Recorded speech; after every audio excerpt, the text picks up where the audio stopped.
સાચો દેવી પુત્ર હોઉં તો રજપૂતાણીને એક વખત અહીં લાવું, પણ તું જો અણિશુદ્ધ ગરાસિયો હો તો મને વેણ દે. મને વેણ દે કે આ રાજમાર્ગ જેવા મુસાફરીના માર્ગ ઉપર પછી કોઈ દી ઊભો નહીં રહે.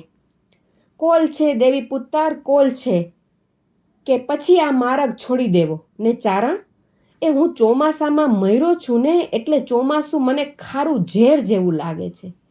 હું મુસાફરને કઈ રથ હારી એટલું પૂછું. હવે હેબતથી કે ભેથી માણસ બીજે ત્રીજે દિવસે મરી જાય છે.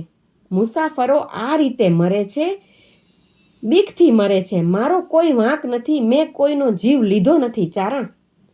બહુ સારું બાપ, પણ તારું વેણ યાદ રાખજે, અને આજથી 8મે દિવસે રજપૂતાણીને અહીં લઈ આવીશ. આ મારું વેણ છે. ચારણે ડોકું ધૂણાવ્યું ને ઘોડાની રેનને પકડવા પાછળ નજર કરી, ને જ્યાં ફરીવાર જોયું ત્યાં તો માત્ર વડલાના પાન ખખડતા હતા. ન મળે રજપૂત કે ન મળે એની વાતું. તીવ્ર વેદના ભોગવતો એકલો ઊભો રહીને વડલાના પાનને સમગ્ર રીત આખોય વડલો ખખડતો હોય એમ ખખડાવી રહ્યો હતો. રજપૂતે કહેલો માર્ગ પકડીને ચારણ દાંતાસર આવ્યો. ચારણ તો જુદ્ધ રમણે ચડેલા રજપૂતને આનંદ છે, અને રાજ દરબારે જ્યારે મોંઘો રાણીવાસ સૌના ઉપર કાંઈ ને કાંઈ આડપંપાડ ચડાવી જાય ત્યારે એકલો રાજકવિ એવો નિર્દોષ મનાય છે.